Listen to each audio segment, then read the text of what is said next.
আসসালামু আলাইকুম বন্ধুরা, সবাই কেমন আছেন? আশা করি সবাই ভালো আছেন। তো আজকে যে বিষয়টা নিয়ে আমি আপনাদের মাঝে উপস্থিত হয়েছি, এটা কিন্তু স্বামী স্ত্রীর মধ্যে যদি কুমন্ত্র বা কুতন্ত্র চালিয়ে যদি বিচ্ছেদ করে রাখে, এমনকি এই বিচ্ছেদটা পিতা মাতার মধ্যে এবং ভাই বোনের মধ্যে, আত্মীয় স্বজন, এভরিথিং, সকল ব্যক্তিদের মধ্যে যদি বিচ্ছেদ করা থাকে, সেই সকল বিচ্ছেদ কিন্তু কাটান করা যাবে আজকের এই তন্ত্র মন্ত্র দ্বারা। আর এটা প্রয়োগ করার জন্য দুইটা নিয়ম নীতি আছে, একটা কাছের থেকে এবং একটা দূরের থেকে। তো দুইটা বিষয় নিয়ে আমি কথা বলবো। কারণ দেখা যায় যে স্বামী স্ত্রীর মধ্যে ভালো সম্পর্ক আছে, হঠাৎ করে কি এমন হলো যে সম্পর্কটা নষ্ট হতে শুরু হলো। তো আমি আমার কাজের অভিজ্ঞতা থেকে আমি বলছি, এই তন্ত্র মন্ত্রটা আসলে আমি দিতে চেয়েছিলাম না। অনেক ব্যক্তি ফোন করেছে বা ফোন করে কল করে এই বিষয়টা জানতে চেয়েছে বা এই বিষয়ের উপর একটা ভিডিও চেয়েছে। তাই জন্য আমি আজকে এই তন্ত্র মন্ত্রটা নিয়ে আপনাদের মাঝে উপস্থিত হয়েছি। আর বাইরে বৃষ্টি হচ্ছে, হয়তোবা কোথাও রেকর্ড করতে বা ভিডিওটা রেকর্ড করতে কোনো সমস্যা হলেও হতে পারে। তো অবশ্যই লেখার মধ্যে বলার মধ্যে ভুল ত্রুটি হয়ে গেলে অবশ্যই ক্ষমাসুর দৃষ্টিতে দেখবেন। তো যাই হোক, আজকে এই ভিডিওতে যে বিষয়টা নিয়ে আমি আপনাদের মাঝে উপস্থিত হয়েছি, এটা হচ্ছে যে কোনো বিচ্ছেদ ক্রিয়া যদি করে রাখে দুই ব্যক্তির মধ্যে, তাহলে সেটা কিন্তু আপনারা তাৎক্ষণিকভাবে কেটে ফেলতে পারবেন। তো বিশেষ করে স্বামী স্ত্রী, আমি আমার কাজের অভিজ্ঞতা থেকে যেটা জানি সেটা হচ্ছে, স্বামী স্ত্রীর মধ্যে বিচ্ছেদ ক্রিয়া করে শুধুমাত্র তৃতীয় পক্ষ, অর্থাৎ এটা পরকীয়া প্রেম হতে পারে, কিংবা স্বামী স্ত্রী উভয়ের মধ্যে থেকে এরকম পরকীয়া আসতে পারে বা আসে, সেই ক্ষেত্রে কিন্তু বিচ্ছেদ ক্রিয়াটি করা হয়। নচেত ভালো সম্পর্ক চটজলদি এরকম পরিবর্তন হয় কিভাবে? যাই হোক, আমি অভিজ্ঞতা থেকেই বললাম এই কথাটুকু। আসলে আমি মূল বিষয়টা আগে আপনাদেরকে বলে বুঝিয়ে দিচ্ছি, তারপরে তন্ত্রমন্ত্র কিভাবে প্রয়োগ করবেন এবং কাছের থেকে কিভাবে প্রয়োগ করবেন এবং দূরের থেকে কিভাবে প্রয়োগ করবেন, দুইটা বিষয় নিয়ে আমি কথা বলবো। আপনারা অবশ্যই এই ভিডিওটা দেখে যদি কাজ করেন, তাহলে 100% আপনারা কাজ করতে পারবেন ইনশাল্লাহ। তো যাই হোক, আমি তান্ত্রিক রায়হান আছি, এটা আমার পার্সোনাল যোগাযোগ নাম্বার। আমি রাজশাহী থেকে বলছিলাম। একটি কথা প্রত্যেকটি ভিডিওতে আমি বলে থাকি, যারা এখন পর্যন্ত আমার এই আধ্যাত্মিক জগৎ চ্যানেলটি সাবস্ক্রাইব করেননি, তারা অবশ্যই সাবস্ক্রাইব করে নেবেন, এবং যারা সাবস্ক্রাইব করে রাখছেন তাদেরকে অসংখ্য অসংখ্য ধন্যবাদ। তো যাই হোক, আমি বলে দিচ্ছি মন্ত্রটা। তো বিশেষ করে এই তন্ত্র মন্ত্র প্রয়োগ করার ক্ষেত্রে আপনাদের কিন্তু লাগবে দুইটি ব্যক্তির ছবি, যাদের মধ্যে বিচ্ছেদ ক্রিয়া করা আছে তাদের কিন্তু দুই ব্যক্তির ছবি লাগবে। আর যদি ছবি না থাকে, সেই ক্ষেত্রে মাটি দিয়ে পুতুল তৈরি করতে হবে এবং সেই পুতুলটিকে জাগ্রত করেই কিন্তু আজকের ক্রিয়াটা করতে হবে। তো যাই হোক, পর্যায়ক্রমে সম্পূর্ণ বিষয় বলে দেবো। তো আসুন দেখুন আমি কি বলছি। সেটা হচ্ছে, এই মন্ত্র দ্বারা যে কোনো বিচ্ছেদ করে রাখা ক্রিয়া কাটানো যায়, যেমন স্ত্রী স্বামীর বিচ্ছেদ, ভাই বোনের বিচ্ছেদ, পারিবারিক বিদ্বেষণ ইত্যাদি। তো ধরেন বিচ্ছেদ করে রাখছে, শুধুমাত্র যে স্বামী স্ত্রীর মধ্যেই বিচ্ছেদ হয় এমনটা না, পরিবারের মধ্যেও কিন্তু বিদ্বেষণ লাগানো হয়ে থাকে তন্ত্র মন্ত্রর সাহায্যে। তো এইগুলো কিন্তু কাটাতে পারবেন, শুধুমাত্র নাম উল্লেখ করে তন্ত্রক্রিয়াটা প্রয়োগ করতে হবে। তো আসুন মন্ত্রটা আমি আপনাদেরকে একটু পড়ে শুনিয়ে দিচ্ছি, তারপর এটা কিভাবে প্রয়োগ করবেন সে বিষয়টা নিয়ে আমি কথা বলবো।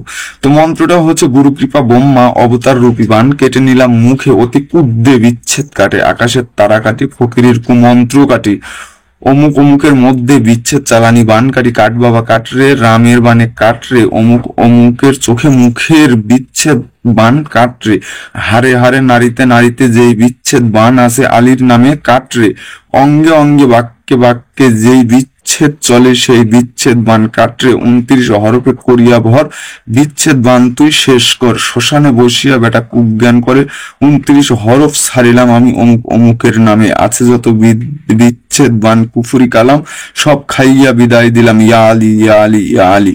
এটা কিন্তু আপনার মন্ত্র এবং এটাই কিন্তু মূল মন্ত্র। আর আপনারা, আমি জানি আমার চ্যানেলটি যারা দেখেন, অন্যান্য চ্যানেলও দেখেন, তো আপনাদেরকে একটা কথা বলবো, অন্য চ্যানেলের তন্ত্র মন্ত্র দেখবেন এবং আমার চ্যানেলের তন্ত্র মন্ত্রটাও দেখবেন, কাজ করবেন। কাজ করার পরে তারপরে তফাৎটা বুঝতে পারবেন। যতক্ষণ পর্যন্ত কাজ না করবেন ততক্ষণ পর্যন্ত কিন্তু তন্ত্র মন্ত্রের তফাৎ বা গুরুত্বটা বুঝতে পারবেন না। যাই হোক, মন্ত্রটা বোঝার সুবিধার্থে আমি আরো একবার পড়ে শুনিয়ে দিচ্ছি। আর বিশেষ করে অমুকের জায়গায় কাঙ্ক্ষিত দুই ব্যক্তির নাম বলবেন, এতে করে কাজ কিন্তু সম্পূর্ণ হবে। আর এটা হচ্ছে গুরুমুখী মন্ত্র। এই মন্ত্রটা যে কোনো শনিবার, মঙ্গলবার, অমাবস্যা গ্রহণ চলাকালীন সর্বোচ্চ 101 বার জপ করে নেবেন। তারপরে এই তন্ত্র মন্ত্র যে ওস্তাদের কাছ থেকে নিচ্ছেন বা এই মন্ত্র যে ওস্তাদে দিচ্ছে, যদি পারেন তাকে কিছু হাদিয়া দিয়ে দিবেন, না হলে মসজিদ, মাদ্রাসা, ইতিমখানা যে কোনো জায়গাতে তন্ত্র মন্ত্র উদ্দেশ্যকৃত করে সদগা বা হাদিয়া দিয়ে দিবেন। এতে করে তন্ত্র মন্ত্র যে মুয়াক্কেল গুলো থাকবে সেগুলো কিন্তু আপনার প্রতি জাগ্রত হয়ে যাবে, বা আপনি যে কাজটা করছেন এতে করে তারা কিন্তু জাগ্রত হয়ে যাবে। তো যাই হোক, আমি মন্ত্রটা আবারও আপনাদেরকে বলি। আর তন্ত্র মন্ত্র যে চালান করে বা তন্ত্র মন্ত্র যে প্রয়োগ করে প্রত্যেকটি ব্যক্তি, আর বিশেষ করে এই যে তন্ত্র মন্ত্র, প্রত্যেকটি তন্ত্র মন্ত্রর কিন্তু বিশেষ একটা সময় থাকে, সেই সময় মুয়াক্কেল গুলো জাগ্রত থাকে। সেই সময়টা অবশ্যই ওস্তাদ ব্যতীত পৃথিবীর অন্য কেউ জানবে না। যে ওস্তাদ যে মন্ত্র দিয়েছে সেই ওস্তাদই কিন্তু সেই মন্ত্রের কারণটা জানে। তো যাই হোক, আমি মন্ত্রটা আপনাদেরকে আরো একবার পড়ে শুনিয়ে দিচ্ছি, তারপরে বিস্তারিত বিষয় নিয়ে আলোচনা করব। আর বিশেষ করে আমার চ্যানেলের তন্ত্র মন্ত্র আমি ছোট ভিডিও বানাতে চাইলেও পারি না, কারণ সমস্ত বিষয় বুঝিয়ে দিতে হয়, এই জন্য একটু বড় হয়ে যায়। ধৈর্য ধারণ করে তন্ত্র মন্ত্র ভিডিও দেখবেন, তাহলে আপনারা অবশ্যই বুঝতে পারবেন এবং এই তন্ত্র মন্ত্রটা কিভাবে প্রয়োগ করবেন সেটাও বুঝতে পারবেন। এতে করে আপনারা কাজ করলে সেই কাজে কিন্তু 100% রেজাল্ট আসার সম্ভাবনা থাকবে। আর না বুঝে কোনো কাজ করলে সেই তন্ত্র মন্ত্র দ্বারা কিন্তু কোনোদিনই রেজাল্ট পাওয়া সম্ভব হবে না। তো যাই হোক, মন্ত্রটা আমি আপনাদেরকে আরো একবার পড়ে শুনিয়ে দিচ্ছি। আসছি অনেকদিন পরে, তো বিশেষ করে আপনারা জানেন, যারা আমার চ্যানেলটা বহুদিন ধরে যারা দেখছেন তারা জানেন যে যখনই আমি অনেকদিন পরে তন্ত্র মন্ত্র নিয়ে আসি, সে বিদ্যাটা কিন্তু অতীব পাওয়ারফুল হয়ে থাকে। তো যাই হোক, মন্ত্রটা আমি আপনাদেরকে আরো একবার পড়ে শুনিয়ে দিচ্ছি। মন্ত্রটা হচ্ছে, গুরু কৃপা ব্রহ্মা অবতার রূপী বান কেটে দিলাম মুখে অতি কুদ্দে বিচ্ছেদ কাটে, আকাশের তারা কাটি, ফকিরের কুমন্ত্র কাটি, অমুক অমুকের মধ্যে বিচ্ছেদ চালানি বান কাটি, কাঠ বাবা কাটরে রামের বানে কাটরে, অমুক অমুকের চোখে মুখের বিচ্ছেদ বান কাটরে, হারে হারে নারীতে নারীতে যে বিচ্ছেদ বান আছে, আলীর নামে কাটরে, অঙ্গে অঙ্গে বাক্যে বাক্যে যে বিচ্ছেদ চলে সেই বিচ্ছেদ বান কাটরে, 29 হরফে করিয়া ভর বিচ্ছেদ বান তুই শেষ কর, শ্মশানে বসিয়া বেটা কুজ্ঞান করে 29 হরফ সারিলাম আমি, অমুক অমুকের নামে আছে যত বিচ্ছেদ বান কুফুরি কালাম সব খাইয়া বিদায় দিলাম, ইয়া আলী ইয়া আলী ইয়া আলী। এটা হচ্ছে মূল মন্ত্র। আপনারা অবশ্যই তন্ত্র মন্ত্রটা বুঝে শুনে প্রয়োগ করবেন এবং বুঝে শুনে মুখস্থ করে নেবেন। আসুন, এই মন্ত্রটা আপনারা প্রয়োগ করতে কি কি প্রয়োজন হবে দেখেন। আমি সর্বপ্রথমে বলে দিয়েছি, 1 নম্বরে হচ্ছে 2 ব্যক্তির ছবি লাগবে। দ্বিতীয়ত করত ধোয়া পানি, অর্থাৎ যেই করত হয়তো আপনারা বুঝবেন কিনা আমি বলে দিচ্ছি, বড় বড় গাছ যেগুলো থাকে সেগুলো যে কাটা হয় একটা মিলে নিয়ে গিয়ে, সেটাকে বলা হয় করত ধোয়া পানি। তো তারপরে আছে কেচি ধোয়া পানি, অর্থাৎ সেলুনে যে পানিটা থাকে, কেচি বা শেভ করার যে পানিটা থাকে সেখান থেকে কিছু পানি আপনারা সংগ্রহ করবেন। এবং বাঁশের চঙ্গা বলতে আপনারা কি বুঝবেন আমি জানি না, তারপরে আমি আপনাদেরকে যথাসাধ্য বুঝিয়ে দেবো কিংবা স্ক্রিনে আমি দিয়ে দেবো। বাঁশের চঙ্গা বলতে 1 গিট পরিমাণ, মুখটা হচ্ছে যে খোলা থাকবে আর নিচের দিকে আটকানো থাকবে, এটাকে বাঁশের চঙ্গা বলা হয়। আর কবরের মাটি, এবং সবচেয়ে গুরুত্বপূর্ণ বিষয়টা হচ্ছে কিন্তু কুঁচকালি। এই কুঁচকালি কামারেরা অত সহজে বানিয়ে দেয় না, সমস্ত বিষয় তারা জানতে চায়। আর বিশেষ করে এই কুঁচটা অতীব খতরনাক, কারণ এগুলো দিয়ে জিনেদের কাজকর্ম করা হয়ে থাকে। তো কুঁচকালি অবশ্যই লাগবে। এবং সবচেয়ে গুরুত্বপূর্ণ বিষয় হচ্ছে এজাজত আপনারা অবশ্যই নিয়ে কাজ করবেন, 100% কাজ হবে। তো আসুন, এই বিষয়গুলো, এইগুলো দ্রব্যগুলো আপনারা কিভাবে প্রয়োগ করবেন আস্তে আস্তে আমি সমস্ত বিষয়টা আপনাদেরকে বুঝিয়ে দিচ্ছি। এর মধ্যে বলি, যে কোনো কাজ বা পরামর্শের জন্য আপনারা চাইলে আপনারা আমার সাথে যোগাযোগ করতে পারেন এই নাম্বারে। আমি তান্ত্রিক রায়হান, রাজশাহী থেকে বলছিলাম। তো আসুন, আমি সর্বপ্রথমে আপনাদেরকে বলি এই তন্ত্র মন্ত্র দিয়ে আপনারা কিভাবে কাজ করবেন। তো কাছের থেকে কিভাবে কাজ করবেন, সর্বপ্রথমে করত ধোয়া পানি এবং কেসি ধোয়া সেলুনের পানি, এই 2টা পানি 2টা বাটিতে করে নিয়ে আসবেন। সামনে 2টা ছবি নিবেন, ছেলের এবং মেয়ের, যাদের মধ্যে বিচ্ছেদ করা আছে, বিচ্ছেদটা কাটতে চাচ্ছেন। তো সামনে ছবিটি নিয়ে এই যে করত ধোয়া পানি আছে, কিছু পানিটা ওই ছবির মধ্যে ছিটিয়ে দিবেন। দেওয়া পরে 2 পানি একত্র একটা বাটিতে করে নিবেন। নেওয়া পরে ওই 2টি ছবি এক জায়গায় করে ওই পানির মধ্যে ডুবিয়ে দিবেন। ডুবিয়ে দেওয়া পরে পানির মধ্যে থাকবে ছবিগুলো। তারপরে আপনি এই মন্ত্রটা উত্তর দিকে মুখ করে 101 বার জপ করবেন এবং 101 বার ফু দিবেন। দেওয়া পরে ওই পানিটি যে বাড়ির মধ্যে বিচ্ছেদ করা আছে, যে 2 ব্যক্তির মধ্যে বিচ্ছেদ করা আছে, সেই 2 ব্যক্তির বাড়ির মধ্যে উঠোনের আশেপাশে এবং বিছানাতে হালকা পরিমাণ ছিটিয়ে দিবেন। দেওয়া পরে ওই পানিটি ছবিটি সহ একেবারে নদীতে চলন্ত পানিতে ভাসিয়ে দিবেন এবং ছেড়ে দিবেন। এতে করে 2 ব্যক্তির মধ্যে যতগুলো বিচ্ছেদ আছে সেগুলো কাটানো হয়ে যাবে। এটা কিন্তু 3 দিন করতে হবে পিট।